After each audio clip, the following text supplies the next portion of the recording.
তুই যদি 4 নাম্বার হও, তোর সাথে কসম করা মাইয়াও 4 নাম্বার। তোর সিরিয়াল যদি হয় 5, তোর ওই মাইয়া যে শপথ করে তার সিরিয়ালও 5। তুই যেমন 3 মাইয়ারে ধইরা ইজ্জত নষ্ট কইরা 5মটারে ধরছু, ওই মাইয়া 5টা ছেলের ইজ্জত নষ্ট করে 6 নম্বরে তোরে ধরেছে। আল্লাহর জাতের কসম, তওবা যদি নসিব না হয়, মরার আগে জাহান্নাম কেমন, মরার আগে দেখবি বউ নামের জল্লাদ দিয়া। মরার আগে টের পাবি জাহান্নামটা কেমন ভয়ঙ্কর। ও যুবক, ভালো করে বুঝো, কয়দিন আর বাহাদুরি করবা? তোমার মতোই তো যুবক জীবনে মাদ্রাসায় পড়ে নাই। সত্য কথার সাক্ষী দিও, জবান বন্ধ রাখিও না। আজকে তোমাকে বয়ান করতেছি, তোমার মতো যুবক জীবনে মাদ্রাসায় পড়ে নাই, স্কুল কলেজে পড়িয়া বলো 5 বেলার নামাজ পড়ে। সত্য কথাটা স্বীকার করো, আছে না নাই? আমি তোমার পায়ে হাত রেখে বিনয়ের সাথে বলি, তুমি একটু তোমার বিবেকটাকে প্রশ্ন করো, তুমি কেন নামাজ পড়তে পারো না? রাস্তায় গাড়ি চালায় কত যুবক, আজান হয়েছে, গাড়ি বন্ধ করে মসজিদে গিয়া নামাজে দাঁড়ায় গেল। বলো বাবা, তুমি কেন নামাজ পড়তে পারো না? তোমার মতো যুবক তাকায় দেখো, নদীর মধ্যে মাছ ধরে নৌকায় বসে নামাজ পড়ে নাই, ছাড়ে না। মনে মনে জিজ্ঞাসা করো, তুমি কেন পারো না? তোমার মতো যুবক ব্যবসা করে, চাকরি করে, 5 বেলার নামাজ পড়ে, তুমি কেন পারো না? জমিনের মধ্যে কৃষি কাজ করে, নামাজ ছাড়ে না, তুমি কেন পারো না রে বাবা? আল্লাহর কোরআনটা কি আসলে মিথ্যা মনে করছো? যদি বলো হ্যাঁ, তো একটা ভুল আমারে বাইর কইরা দেখায়, এখন আমি দাড়ি কেটে ফেলবো। আল্লাহর কসম, এখন যদি আল্লাহর কোরআনে একটা ভুল দেখাইতে পারো, আমি এখন প্যান্ট শার্ট টাই লাগায় আর দাড়ি কাইটা রাস্তায় নাচ গানে নেমে যাব, কোরআন শরীফ গুলো জ্বালায় দিব, আল্লাহর বিরুদ্ধে কথা বলবো। তুই কেন 1500 বছর পর্যন্ত তোর থেকে 1000 কোটি গুণ পণ্ডিতেরাও অপচেষ্টা কম করে নাই। একটা কোরআনের ভুল বের করবে দূরের কথা, বহু বিধর্মীরা মাথা নত করে কালেমাওয়ালা মুসলমান হয়েছে। তুকু যাও সুন্নতে আহমদ কুজা বা মোহাম্মদ কেবুয়াত নিসবত তোরা মান আহাব্বা সুন্নতি কওলে রসুল মজদায়ে কানা মাই হাম কুন কবুল। ও যুবক, তোর কপাল যে কত সান কপাল, বুঝলি না রে যুবক? কি যে মাটির মধ্যে কত খনিজ সম্পদ যে আছে বাংলাদেশে, বাঙালি বুঝলি না? এই মাটির নিচে গ্যাসের খনি, এই মাটির নিচে স্বর্ণের খনি, এই মাটির নিচে তেলের খনি। ধন্য তোমার জীবন যদি কাজে লাগাইতা, চুরি না করতা। ও যুবক, তোমার ভেতরে কিন্তু এমন মেডিসিন আমার আল্লাহ দিয়া পাঠাইছেন, তুমি একটা যুবকের দ্বারাই সম্ভব আমার বাংলাদেশ না গোটা দুনিয়াটা কন্ট্রোলে নিয়ে আসা। তবে সেই ক্ষেত্রে তোমার মেধা সঠিক পথে চালাইতে হবে, সুন্দর আদর্শ দিয়া। কিন্তু কি লাভ হবে? নিজের হাতে ছুরি লইয়া নিজের জীবনটারে নষ্ট করে ফেলতেছো, চরিত্রটাকে নষ্ট করে ফেলতেছো। আল্লাহ না করুন, আল্লাহ না করুন, আল্লাহ না করুন। আমি আজকেও বলে আসছি, মাগরিবের পরে এক জায়গায় 2500-এ যদি আল্লাহ তোরে এই সময়ে দুনিয়ার থেকে নিয়ে যায়, দুনিয়ার থেকে যদি তুমি মরিয়া যাও, আল্লাহ না করুন, কথার কথা যদি আজ মরে যাও, যুবক একটু ভাবছো নি যে তোর আব্বা আম্মা কানলেও কিন্তু ভেতরে ভেতরে খুশি হবে কেন? ছেলেটার চরিত্র এত খারাপ, ওর কারণে আমরা সমাজের মানুষের সামনে মুখ দেখাইতে পারি না। মইরা গেছে, একটা বালা গেছি গা। একটু চিন্তা কর, তোর কপালটা এত খারাপ কেন যে তুই মইরা গেলে তোর মা বাপ খুশি হবে, তুই মরে গেলে ইমাম সাহেব খুশি, কারণ তার সাথে আচরণ ভালো করো নাই। তুই যদি মরিয়া যাও, আলেমরা খুশি, কারণ তোর ফেসবুকের স্ট্যাটাস দেখে মানুষ কষ্ট পায়। তুই মইরা গেলে তোর বন্ধুটা পর্যন্ত খুশি, কারণ তুই বন্ধুর সাথে ব্যবহার ভালো করো না।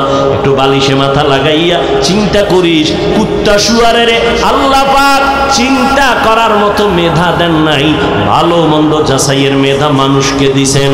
ও যুবক বাবা, তুমি একটু চিন্তা করো, রহমতের নবী ১৫০০ বছর আগে বলেছেন, ও যুবক বাবারা, এমন এক টাইমে আমি মক্কায় আসছি যেই সময় মক্কার মানুষ চরিত্রহীন, খারাপ, আমার আপন বলতে কেউ নাই।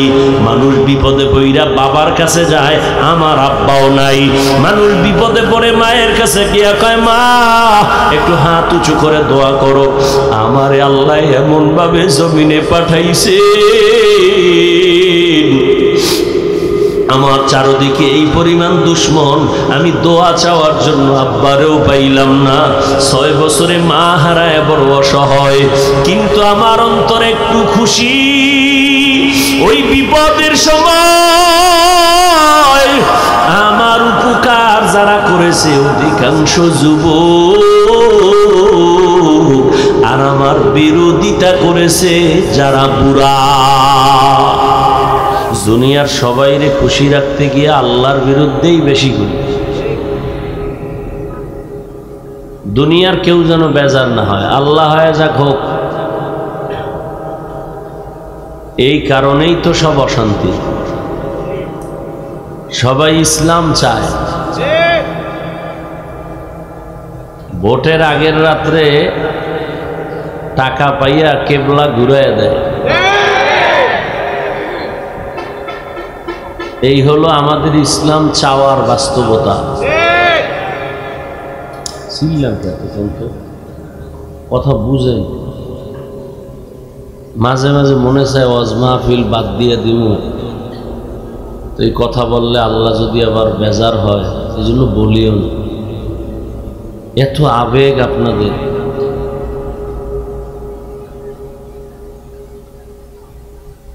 এখন মোনাজাত দিয়া বাসায় যাওয়ার পালা, কারণ আমাদের ওয়াজও ইবাদত, নামাজও ইবাদত। কোনো ইবাদত করতে গিয়ে ভিন্ন কোনো আমলের ক্ষতি করা যাবে না। এজন্য খুব সংক্ষেপ ২-৪টা কথা বলব। ওয়াজ হেদায়েতের গ্যারান্টি না, যে ২ ঘন্টা বয়ান করলে সব হেদায়েত পাবে, এর গ্যারান্টি আছে কি? আপনাদের ধারণা কি আছে? নাই। স্বয়ং নবীজি বয়ান করতেছেন, কত পিওর বয়ান। সেই বয়ান শুনলো এবং নবীকে দেখলো, যে নবীকে এক নজর দেখলে জাহান্নামের আগুন হারাম, যে নবীজের চেহারা মোবারক এক নজর দেখলে পেটের ক্ষুধা নিবারণ হয়ে যায়, সেই নবীজিকে মন ভরে 13টা বছর দেখলো, বয়ান শুনলো, এরপরও কপালে হেদায়াত আসলো না, কালেমা পড়ল না। আপনাদের জানা মতে বলেন তো সে কে? আবু জাহাল। অন্যদিকে এক যুবক 27 বছর বয়স, কত বছর? তরবারি হাতে নিয়ে দৌড়ায় নবীকে জবাই করবে। কাছে গিয়া নবীজির এক নজর দেখে বলে, নবী আপনি আমার কল্লা কেটে দেন আর কালেমার রশি গলায় লাগায়া এরপর। 27 বছরের যুবক নবীকে জবাই করতে গিয়া কালেমা পড়ে ফেলল, আর 13 বছর নবীরে দেখলো, এরপরও কালেমা পড়ল না। এই হলো ইমানের হালাত আর পরীক্ষা। এর নাম কপাল। ঘরে আগুন লাগছে, নতুনভাবে ঘর করা যাবে, কপাল পুড়ে গেলে নতুন কপাল আর পাওয়া যায় না। কপাল পুড়ে কেন? মা বাবার সাথে বেয়াদবির কারণে। কপাল পুড়ে শিক্ষকের সাথে বেয়াদবির কারণে। কপাল পুড়ে ওলামায়ে কেরাম মুরব্বীদের সাথে বেয়াদবি করার কারণে। এদের দ্বারা যেমন কপাল পুড়ে, আবার লাইন মতো চললে কপাল খুলে। আল্লাহ আপনাদের নিয়ে আসছেন, কেউ জোর করে এখানে আসতে পারেন নাই। অনেকে আসতে চেয়েছিল, পারে নাই। এখানে আসতেও কপাল লাগে, এখানে বসতেও কপাল লাগে, দোয়া করে গুনাহ মাফ করাইয়া তওবা করে যাইতেও কপাল লাগে। এখানে সবাই বসতে পারবে না। টাকা তো অনেকেরই আছে, মক্কা তো ইচ্ছা করলে মাসে 2 বার যেতে পারে, যুগ যুগ হয়ে গেছে যেতেই পারে না, টাকার অভাব নাই। তা বাইতুল্লাহ যাইতে টাকা লাগে না, কপাল লাগে। কি লাগে? এই না জবান খুলেন, কি লাগে? দুনিয়ার ভাবসাব যা প্যান্ডেলের বাইরে, এখানে কোনো ভাব নাই। এখানে নিজের যত ছোট মনে করতে পারেন, কপাল খুলবে। এটা ভাবের প্যান্ডেল না, এটা কান্নার প্যান্ডেল, তওবা করার প্যান্ডেল, গুনাহ মাফ হওয়ার প্যান্ডেল। অতএব কোনো ভাব দেখাইলে কপাল পুড়ে যাবে। আল্লাহ সবাইকে হেদায়েত দান করেন।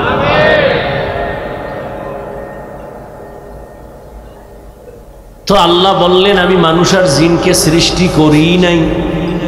আবার বললেন, হ্যাঁ করেছি। ডাইরেক্ট বললেই তো হইতো, আমি জিন আর মানুষকে সৃষ্টি করেছি ইবাদতের জন্য। প্রথমে করি নাই নেতিবাচক শব্দ দিয়া, পরে আবার ইতিবাচক দিলেন। কারণ কি?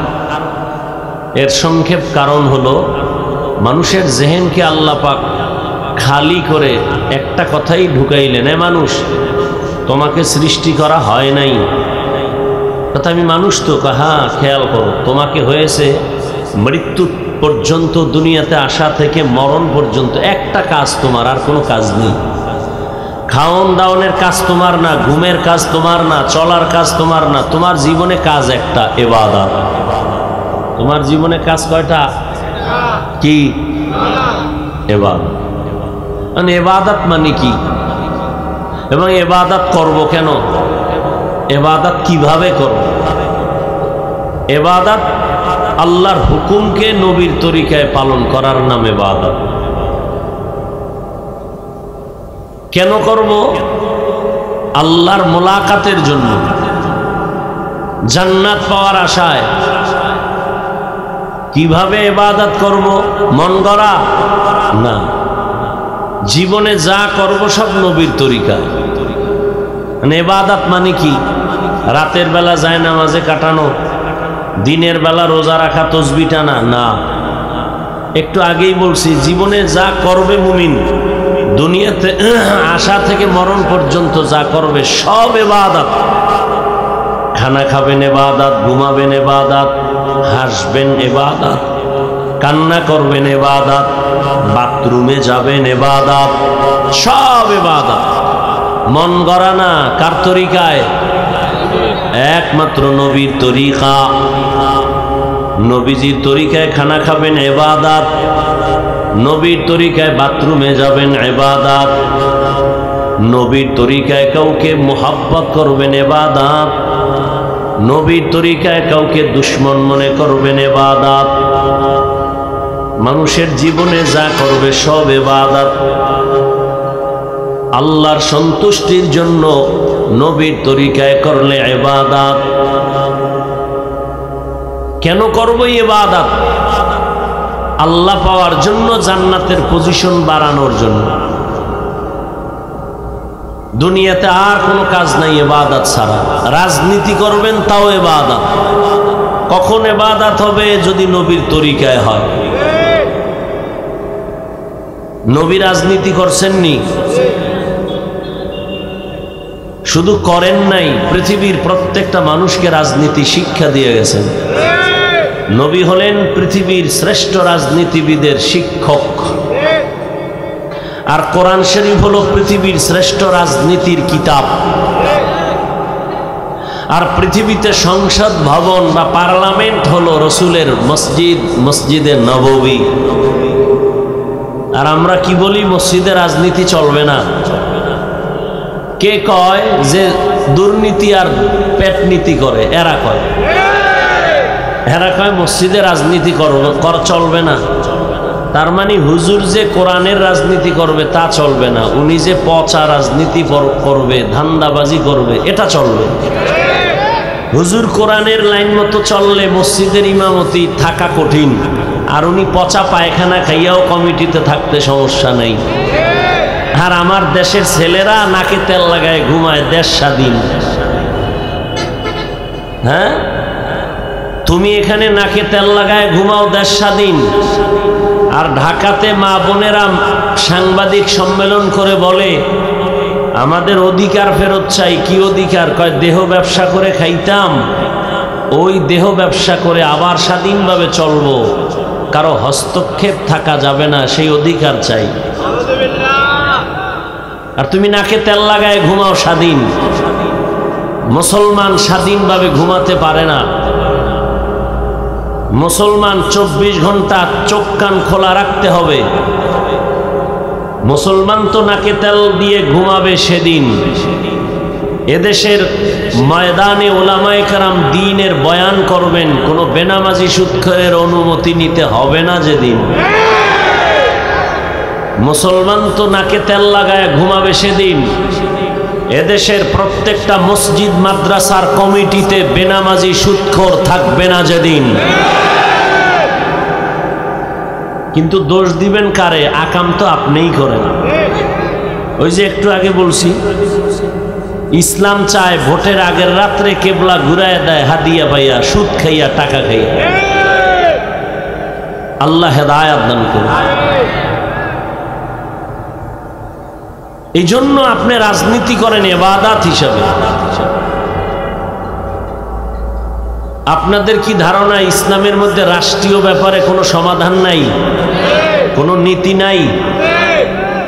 কেন বলেন ইসলামে রাজনীতি নাই? আপনার কথা এটা বুঝায় না যে ইসলাম সব দিক থেকে কমপ্লিট, একদিক থেকে দুর্বল। কোরআন শরীফে সব আছে, একদিক থেকে দুর্বলতা আছে রাষ্ট্রীয় ব্যাপারে। আপনি এই কথা বলার দ্বারা তো এটাই প্রমাণ হয়। অথচ কোরআন শরীফ তো কমপ্লিট, কিয়ামত পর্যন্ত এক সংবিধান। এটা আওয়ামী লীগ আর বিএনপি আইয়া এটার পাল্টান লাগবো, সংশোধন করা লাগবো, সেই সংবিধান কোরআন না। কি কেউ মন মতো করে, আর এক দল একেডারে ভালটা আগুন দিয়ে ফোর, আমগো মন মতো করো। আর আল্লাহ কোরআন শরীফ এমন সংবিধান করেছেন কিয়ামত পর্যন্ত হিন্দু তার অধিকার ফিরে পাবে। এক সংবিধান দিয়া বৌদ্ধ তার জীবন শান্তিতে চালাবে, ইহুদি তার জীবন যাপন করবে শান্তিতে এক সংবিধানের আলোকে। ইসলাম আসবে, কোরআন দিয়ে দুনিয়া চলবে, হিন্দু নিরাপত্তা পাবে, খ্রিস্টান নিরাপত্তা পাবে, ইজ্জত নিয়ে চলতে পারবে। পৃথিবীতে আর কোনো বান্দা ইসলামের লাইন ছাড়া ভিন্ন লাইনে মানুষকে শান্তি দিতে পারবে না। যা বলে সব চাপাবাজ। ওয়ামা খালাকতুল জিন্না ওয়াল ইনসা ইল্লা লিয়াবুদুন। আল্লাহ বলেন আমি মানুষ আর জিন সৃষ্টি করলাম একমাত্র ইবাদতের জন্য। কার ইবাদত? একমাত্র আল্লাহর ইবাদত। নবীর তরিকা মতো চলবেন, বাথরুমে যাবেন ইবাদত। আর নবীজির তরিকা বন্ধ করে যদি আপনি নামাজ পড়েন তাও ইবাদত হবে না। নবীজির তরিকা বাদ দিয়া যদি রোজা রাখেন ইবাদত হবে না। একজনে রমজানে রোজা রাখছে, 30টা রোজা রাখা আবেগ বাইরে গেছে, কয় ঈদের দিনও রোজা থাকি, সওয়াব হবে? কি হবে? কেন হবে? নবীর তরিকায় নাই। একজনে মাগরিবের নামাজের ফরজ 3 রাকাত দাঁড়াইয়া পড়তে গিয়া শেষ রাকাতে গিয়া টেনশন করে, বেজোর করে লাভ কি? আরো 2টা সেজদা বাড়াইয়া আমার রবের আর 1 রাকাত উপহার দিয়া 4 রাকাত জোর বানায় দেই। হবে? কেন হবে না? নবীজি তরিকায় নাই। আল্লাহ যেমনে বলছেন নবীকে দেখাইছেন ওইভাবে তুমি করবা, বুঝে আসুক আর না আসুক মানবা, পালন করবা। এর নাম গোলামি। যারা গোলামি করবা তোমার নাম আবেদ। কাজের নাম ইবাদত। যে কাজ করে তার নাম আবেদ, যার জন্য করে তার নাম মাবুদ। একমাত্র মাবুদ হলেন আমার আল্লাহ। কাজের নাম হলো ইবাদত। আর আমরা যারা ইবাদত করি আমরা হলাম আবদ বা আবেদ। বান্দার সাথে আল্লাহর গভীর সম্পর্ক একমাত্র ইবাদতের সূত্র ধরে। এই জন্য কোরআন শরীফে আমার আল্লাহ অনেক নবীর নাম নিছেন, রহমতের নবীর নাম আল্লাহ কখনো নেন নাই। নূহ নবীরে আল্লাহ ডাকছেন ইয়া নূহ, মূসা নবীরে ডাকছেন ইয়া মূসা, ইব্রাহিম নবীরে ডাকছেন ওয়ানাদাইনাহু ইয়া ইব্রাহিম, দাউদ নবীরে ডাকছেন ইয়া দাউদ, ঈসা নবীকে আল্লাহ ডাকছেন ইয়া ঈসা ইবনে মারইয়াম। এই উঠা বসা করলে মোনাজাত দিয়ে দেন, এনে মস্কারা করতে আসি না, তামাশা করতে আসি নেই। আমাদের প্রত্যেকটা সেকেন্ডের মূল্য আছে। এটা নাটকের ব্যান্ডেল না, মন চাইলে বসবেন আর উঠে যাবেন। ওই শুরুতে বলছি না, এখানে আসতে কপাল লাগে, বসতে কপাল লাগে, মোনাজাত দিয়া যাইতেও কপাল লাগে। সোনাবন্ধের গান গাইতে আসি নেই, আর আপনাদেরকে বড় পাক্কা মুসল্লি হুজুর বানাবো এজন্য আসি নেই। অতএব ভয় পাইয়েন না, হুজুরে বোধহয় আমাকে বুজুর্গ বানাই দিয়ে যাবে, কোনো টেনশন নেই। কাউকে বলবো না যে টুপি লাগাও, তসবি পড়ো, জায়নামাজ লও, ফাকরি লাগাও, না একবারও বলবো না, কোনো টেনশন নেই। কি বলি বন্ধু, আপনার আমার নবী মুহাম্মদ কার বন্ধু? জবান খুলেন, আল্লাহর বন্ধু। আল্লাহ পাক রব্বুল আলামিন তবে আলাদা করছেন কি? সব নবী সব রসুল আমি আল্লাহ তাআলার আশিক, আর আমি আল্লাহ নিজে হলাম মুহাম্মদের আশিক। এই ও কই সাউন্ডটা বাড়াইতে পারো না? গেছে কই বিড়ি টানতে?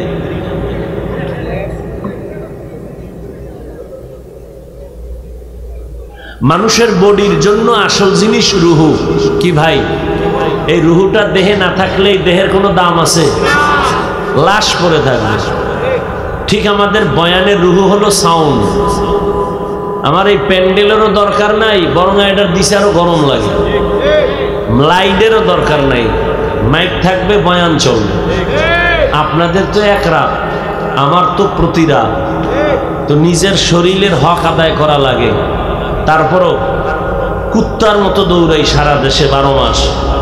কুত্তাও এরকম দৌড়ায় না। কি জন্য দৌড়াই? এই দৌড়টা যদি আমার বুঝাবার জন্য বলি, কাউকে ছোট বানাবার জন্য না। এই আপনাদের মুসলমানের পিছনে না দৌড়াইয়া 12 মাস না, শুধু 6 মাস 1 ঘন্টা করে যদি হিন্দুদের মন্দিরে দৌড়াইতাম, খ্রিস্টানদের গির্জায় যাইতাম, পুরা বাংলাদেশের ইহুদি খ্রিস্টান আর হিন্দু সব মদিনার পাগল হয়ে যেত। কিন্তু মুসলমান ডিরে লাইনে আনা গেল না। মাওলায় পারে না, করোনার মতো দিয়া ওই গাদ্দারগুলোর ঘাড় সোজা হয় না। এখনো হারাম খায়, সুদ খায়, ঘুষ খায়, আলেমের বিরুদ্ধে কথা বলে। এরকম বেয়াদব নাই? হ্যাঁ, চালাও কত পারো। আল্লাহ, এই জন্য ওরে বারবার বলি সাউন্ড ঠিক করতে। মেশিন 13টা লাগাইলে কি হইব যদি এটি সেটিং ঠিক মতো না পারে? তো কি কথা বলতেছিলাম? সব নবীরা কার আশিক? কথা বলেন না কেন? এমনি বগর বগর করতেই থাকে। চার দোকানে বয়ে কথা, এখানে কথা, সেখানে কথা, যেখানে কথা লাগে হেনে করে হুদা বক বক করবে দোকানে। মসজিদে গিয়া ধুম কথা,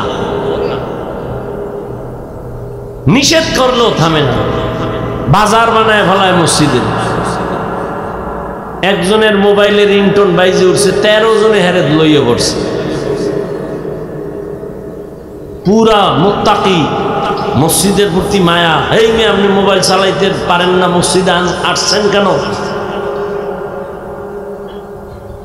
যেখানে কথার প্রয়োজন সেখানে বলেন। ওই একজনে বলে চায়ের দোকানে বসে শুধু বৈশা বৈশা চাপাবাজি করে আর চা খায়। বিএমপির একজনের পাইয়া হারে চান্দের দেশে লয়ে গেছে ফার্ম দিয়ে। বিএমপি, তোমরা তো এখন বেহেশতে আছো, এবার আরশে আজিমে আল্লাহ পরামর্শ করতেছে, তোমগো কই নিবে? বিএনপি তো এরা তো আর ওইরকম মক্কার হাজিনা রাজনীতি যারা করে এরা দুনিয়া পুরা পশমে পশমে দুনিয়া, আখেরাত বলতে এদের মধ্যে কিচ্ছু নেই। যতটুকু দেখায় শুধু দুনিয়া পাওয়ার আশায়, আপনাদের মন নেওয়ার জন্য না, ইসলাম ইসলাম জিকির করে। এরা কেউ ইসলাম চায় না, চায় ওই আমারে অনেকে মাঝে মাঝে আমি ধমক দিই, কয় বিএনপি এইটা করলো না ইসলামের জন্য, আওয়ামী লীগ। আমি বললাম এরা কি ইসলামের ব্যানার নিয়ে আপনাদের কাছে ভোট চাইছে যে আমাদের ব্যানারটা ইসলামী ব্যানার, ভোট দাও, আমরা কোরআনের শাসন কায়েম করব, এই ইসলামের লাইনে দেশ চলবে। এরা তো এই স্লোগান দেয় না। তুমি যে ইসলামের লাইনে নাই তার কাছে ইসলাম চাও কেন? যারা ইসলামের লাইনে ইসলাম চায় এগো ভোট দাও না কেন?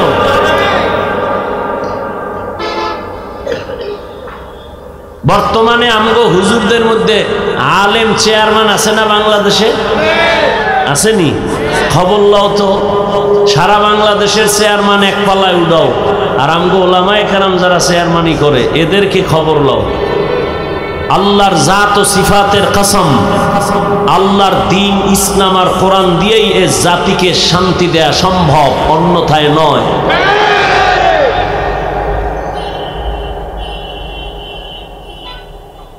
তো চায়ের দোকানে বইয়া বিএমপির এই কথা কইলে হে খুশি না বেজা? ও মিশা কইছে তো হে খুশি। দোকানওয়ালার কাছে তাড়াতাড়ি দুধ বেশি দিয়ে একটা দুধ চা দাও, হ্যাঁ রুটি দাও। বিএমপি ভাগ যাইছে আওয়ামী লীগের একটা। কাহারে তোমরা এত টেনশন কেন করো? চোখটা খুললে দেখবা তোমরাই এ ফার্ম ফাইয়া কয় শুধু দুধ চা না, রুটির লগে কলাও দাও। এরকম চাপাবাজি কইরা 13 কাপ চা খাওয়া শেষ। হঠাৎ করে আইসে একজন এই প্রাইমারি স্কুলের মাস্টার, এত শিক্ষিত, হেরও মগা মনে কইরা দেখছে 2-1 কাপ খাওয়ান যায়নি। জিজ্ঞা স্যার আমারে চিনেননি? কয় না। সর্বনাশ, আমাকে চিনেন না? আমি তো বিদেশি, একজন প্রবাসী।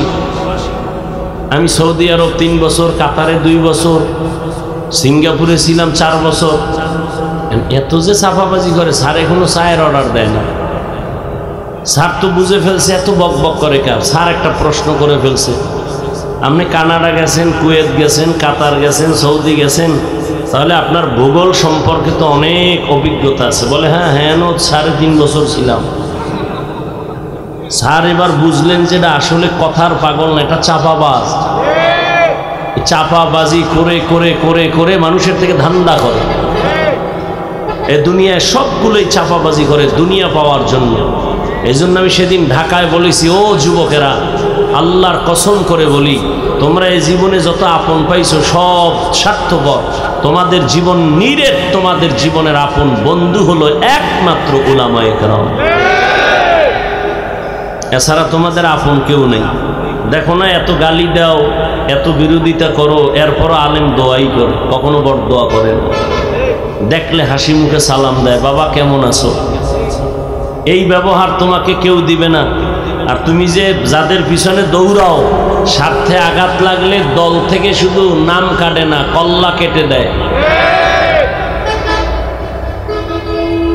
আল্লাহ সব ভাইকে হেদায়াত দান করেন।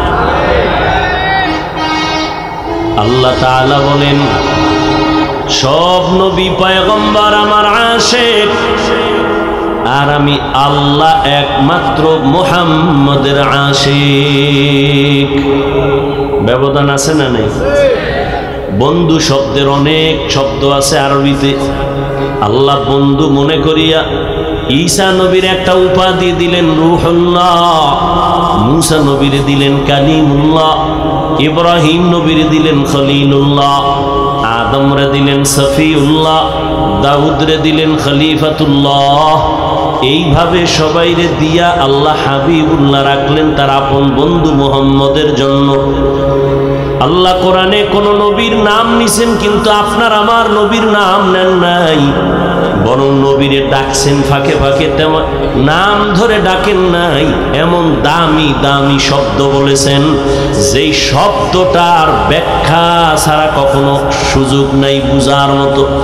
বিশাল অলংকার যুক্ত শব্দ, ছোট্ট শব্দ, রাহমাতুল লিল আলামিন।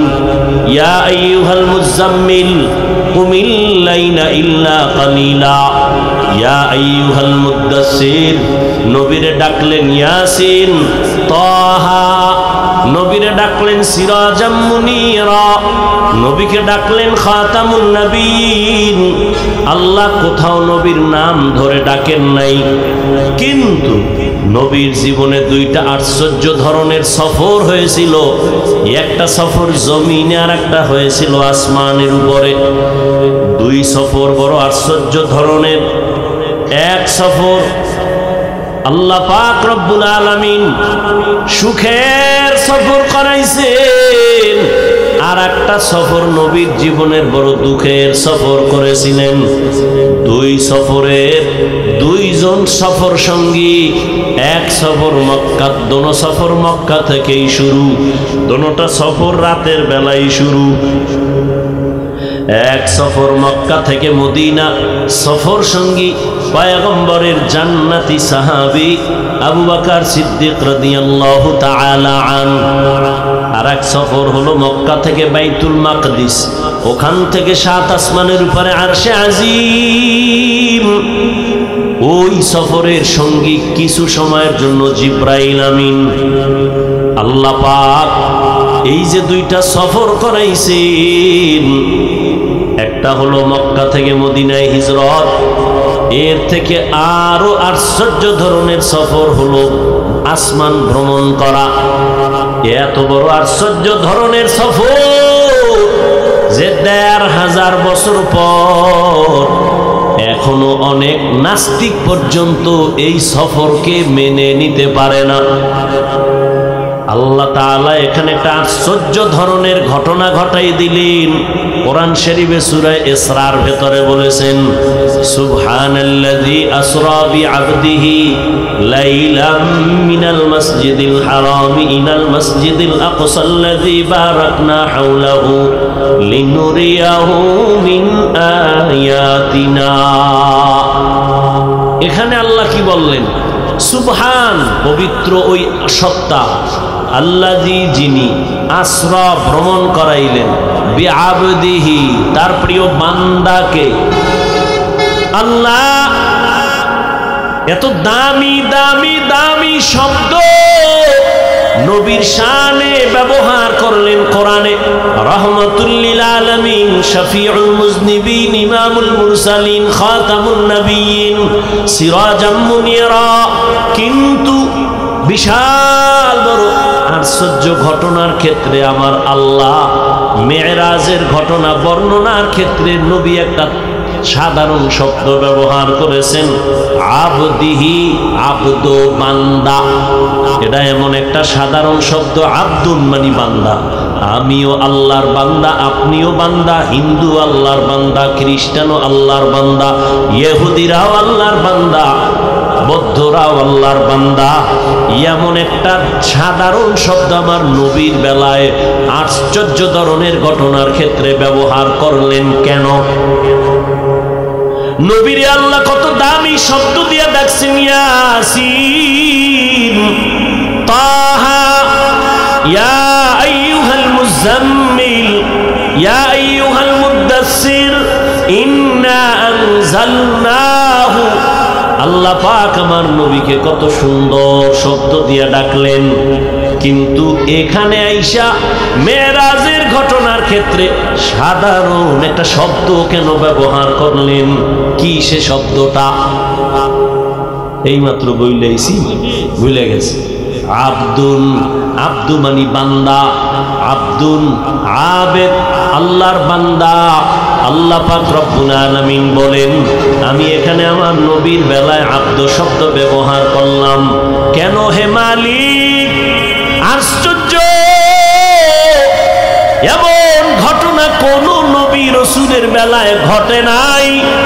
আমার আল্লাহ দাওয়াত দিয়া নবীরে নিলেন, জান্নাত থেকে বোরাক পাঠায় দিলেন, ও জিবরাইল, বোরাকটা বাইতুল্লাহর কিনারায় নিয়ে যাও, জান্নাত থেকে সাজাইয়া আমার নবী বোরাকের উপরে বসবেন, ওখান থেকে তাকে বাইতুল মুকাদ্দাসে নিবা।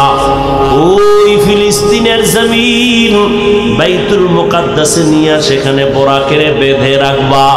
হুয়া হুকুম জিবরাইল কো यूं शैतान बुराक एक जन्नत से कर इंतखाब, सजा उसको ज़ेवर से तू ताबा पा, फिर उसको तू काबा में ले करके जा। সাজাইয়া কাবার কিনারায় নিয়ে আসলো এই বোরাক। নবীজি ঘুমান্ত ছিলেন চাচাতো বোন উম্মে হানির বাসায়। কেউ বলছেন নবী ঘুমানো ছিলেন শিয়াবে আবু তালিবের মধ্যে, কেউ বলেন হাতিমে কাবায়, কেউ বলেন চাস্তো বোনের ওখানে। বলে তিনোটাই মতামত ঠিক আছে। আমি ওই ঘটনা বলা আপনাদের সামনে উদ্দেশ্য না। জিব্রাইল আলাইহিস সালাম তিনি নেমে আসলেন ঘরের দরজা দিয়া না ঢুইকা, ছাদের মাঝখান দিয়া জিব্রাইল নামলেন। নাইমা দেখে নবী ঘুমান। নবী বলেন আমি ঘুমাইলে কি হবে, আমার চোখ বন্ধ থাকে, আমার অন্তর ঘুমায় না। জিব্রাইল আইসা দেখে নবীর চোখ বন্ধ। জিব্রাইল নবীজির পায়ের পাতার কাছে জিব্বাটা লাগায় দিলেন। নবী সজাগ হইলেন, উপরে তাকায় দেখে আমার ছাদটা খোলা। আমি এই ছাদ নি, আরে মিয়া খেজুর পাতার ছাদ। আর আমরা সেখানে বইয়া নবী সারা রাত নামাজ পড়ে, আর আমরা এত আরামের বাড়ি ভাইয়াও আলহামদুলিল্লাহ বলি। আর বলবেন কি, এই বাড়ি আপনি বলেছেন সুদের টাকায়, তা আলহামদুলিল্লাহ বলবেন কেমন? আল্লাহ হেদায়েত দান করুন। কষ্ট হইতেছে আপনাদের, দোয়া টোয়া করে যাইবেন তো না? বুজুর্গ মানুষ দোয়া লাগে না। আল্লাহ সবাইকে কবুল করে। আরো আস্তে করে বল, আরে আমার কলিজার যুবক, ভালো করে একটু কান লাগাইয়া শুনো। রহমতের নবী আমার জীবনটা উৎসর্গ করে দিয়েছে। নবী যদি দোয়া করতেন উহুদ পাহাড় স্বর্ণ হয়ে যাইত, কিন্তু নবী আমার আল্লাহ যার আশিক, ওই নবী এত জীবনটা দিয়ে কষ্ট করে পেটে পাথর বাঁধলেন, ক্ষুধার যন্ত্রণা সইতে পারে না। শিয়াবে আবু তালিবের ভেতরে 3 বছর পর্যন্ত নবীজিরে গৃহবন্দী করে পানি দেয় না, খানা দেয় না বংশের আপন লোকেরা। মায়ার নবী গাছের পাতা ছিঁড়ে ছিঁড়ে চাবাইয়া চাবাইয়া পেটের ক্ষুধা নিবারণ করেছেন। নবী আর বড় বেজার না, বিল্ডিং দেখি আফসুস করে না, নবী টাকা চায় না, বরং নবী আল্লাহর আদালতে দোয়া করেন, হে মালিক আমাকে গরিবী হালাতে রাখিও, গরিবী হালাতে মরণ দিও, কিয়ামতের দিন আমারে গরিবের সাথে হাসরের মাঠে উঠাইও। কেমন লাগে একটু সুবহানাল্লাহ বলবে, কপাল পুড়ে গেছে। আফসোস আফসোস। এই জন্য আরো ভিডা দরকার। আল্লাহর আইন কত ভিডা আরো খাবেন। বেঈমানের আল্লাহ স্বর্ণের খাট দিয়া ঘুম পাড়াবে, মুসলমানের ইচ্ছা রকম পিডাইবে বেঈমানের হাতে আল্লাহর আইন। কেন? মুসলমান যখন আল্লাহর গোলামি বাদ দিয়া মানুষের গোলাম হবে, আল্লাহ তখন বেঈমানের হাতে ক্ষমতা দিয়া বলবে এবার মুসলমানের পিডা। এটা আল্লাহর আইন। পিডা এমনে খান, কইতে গেলে তো সমস্যা। বেয়াদবের প্রতিযোগিতা চলতেছে, আলেম ওলামাদের বিরুদ্ধে কে কত বেশি বেয়াদবি করতে পারে সে প্রতিযোগিতা চলতেছে। লিকুল্লি শাইইন জিনাতুন ফিল ওয়ারা ওয়া জিনাতুল মারই তামামিল আদাবি আজ খোদা খা ইমে তৌফিক আদব বেআদব মাহরুম গাশত আজ ফজলেরা। নবী বলেন গরিবের সাথে আমাকে হাসর করাইও,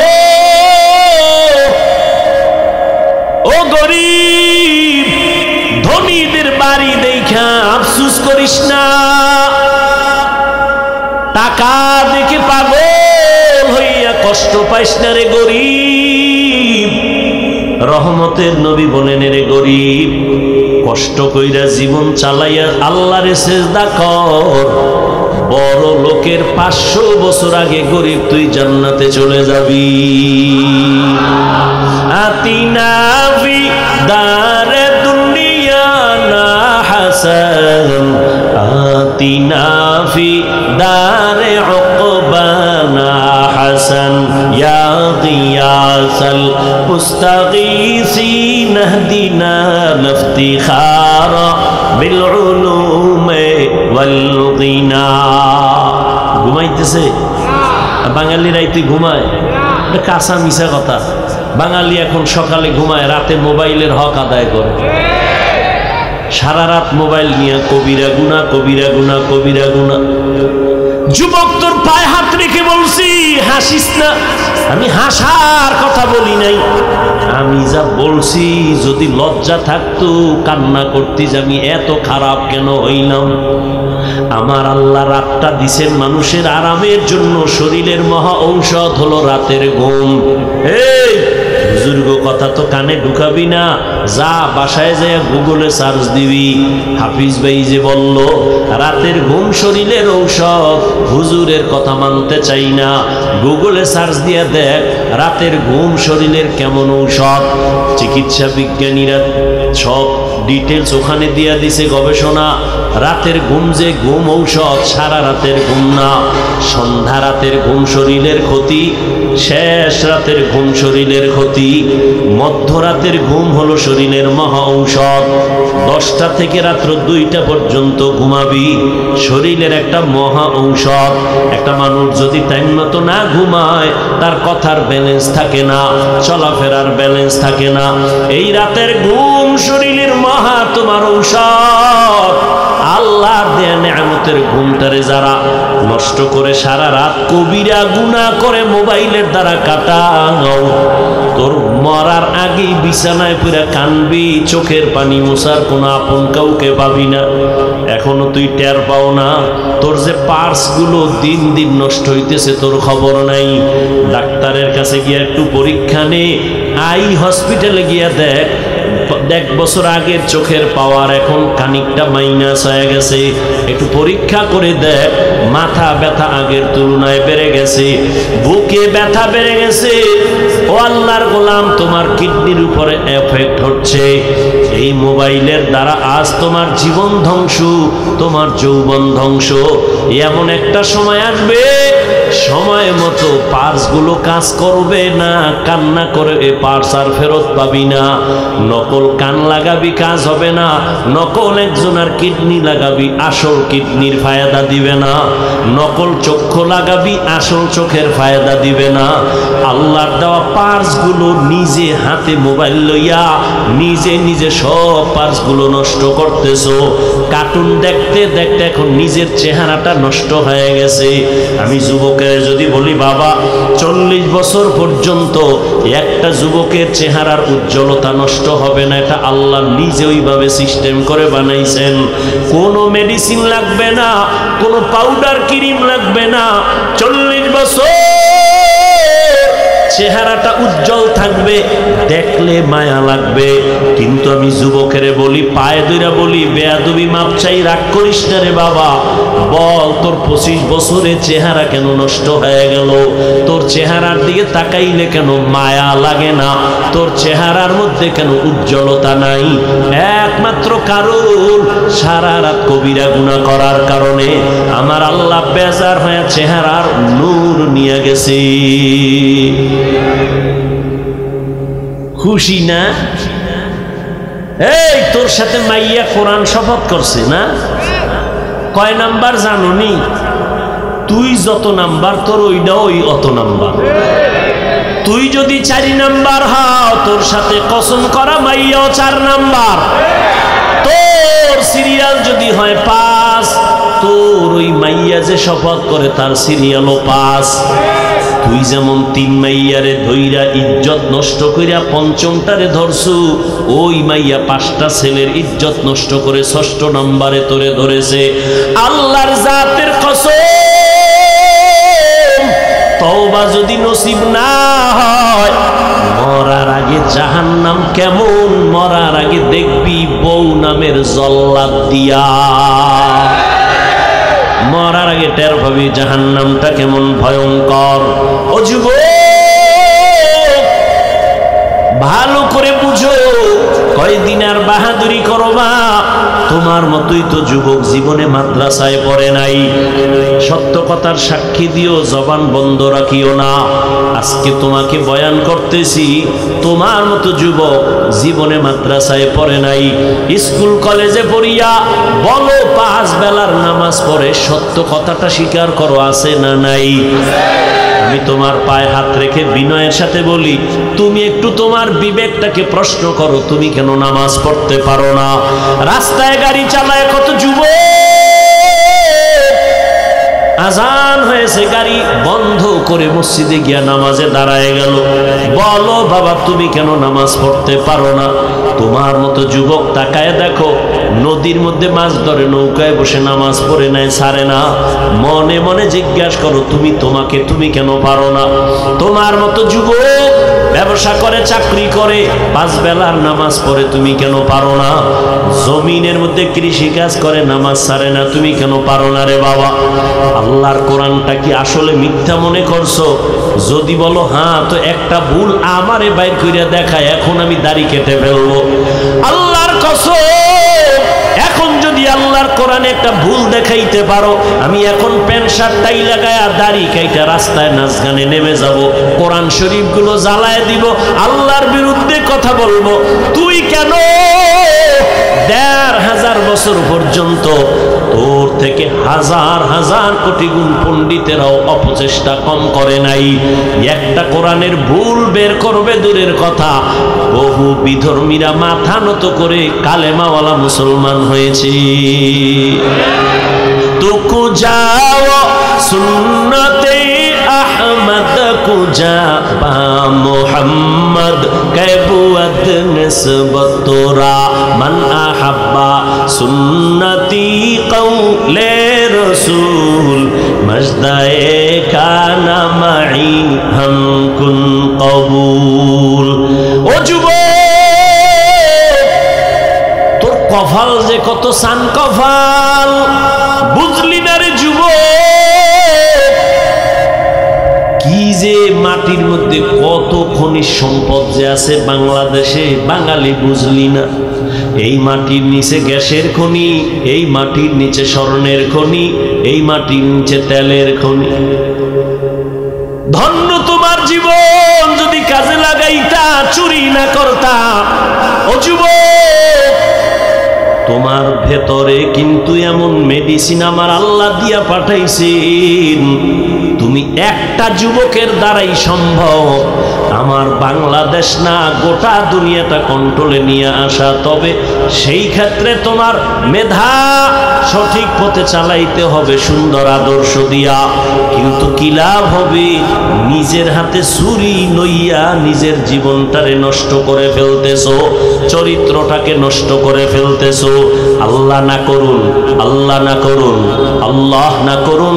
আমি আজকেও বলে আসছি, মাগরিবের পরে এক জায়গায় 2500-এ যদি আল্লাহ তোরে এই সময়ে দুনিয়া থেকে নিয়ে যায়, দুনিয়া থেকে যদি তুমি মরিয়া যাও, আল্লাহ না করুন, কথার কথা যদি আজ মরে যাও, যুবক একটু ভাবছো নিজে, তোর আব্বা আম্মা কানলেও কিন্তু ভেতরে ভেতরে খুশি হবে কেন? ছেলেটার চরিত্র এত খারাপ, ওর কারণে আমরা সমাজের মানুষের সামনে মুখ দেখাইতে পারি না। মইরা গেছে, একটা বালা গেছি। একটু চিন্তা কর, তোর কপালটা এত খারাপ কেন যে তুই মইরা গেলে তোর মা বাপ খুশি হবে, তুই মরে গেলে ইমাম সাহেব খুশি, কারণ তার সাথে আচরণ ভালো করো নাই। তুই যদি মরিয়া যাও, আলেমরা খুশি খুশি, কারণ তোর ফেসবুকের স্ট্যাটাস দেখে মানুষ কষ্ট পায়। তুই মইরা গেলে তোর বন্ধুটা পর্যন্ত খুশি, কারণ তুই বন্ধুর সাথে ব্যবহার ভালো করো না। একটু বালিশে মাথা লাগাইয়া চিন্তা করিস, কুত্তা শুয়ারের আল্লাহ পাক চিন্তা করার মতো মেধা দেন নাই, ভালো মন্দ যাচাইয়ের মেধা মানুষকে দিছেন। ও যুবক বাবা, তুমি একটু চিন্তা করো, রহমতের নবী ১৫০০ বছর আগে বলেছেন, ও যুবক বাবারা, এমন এক টাইমে আমি মক্কায় আসছি যেই সময় মক্কার মানুষ চরিত্রহীন, খারাপ, আমার আপন বলতে কেউ নাই। মানুষ বিপদে পইরা বাবার কাছে যায়, আমার আব্বাও নাই। মানুষ বিপদে পড়ে মায়ের কাছে গিয়া কয়, মা একটু হাত উঁচু করে দোয়া করো। আমারে আল্লাহ এমন ভাবে জমিনে পাঠাইছে, আমার চারদিকে এই পরিমাণ দুশ্মন, আমি দোয়া চাওয়ার জন্য আব্বারেও পাইলাম না। ৬ বছরে মা হারায় বড় অসহায়, কিন্তু আমার অন্তরে একটু খুশি। ওই বিপদের সময় আমার উপকার যারা করেছে অধিকাংশ যুবক, আর আমার বিরোধিতা করেছে যারা বুড়া।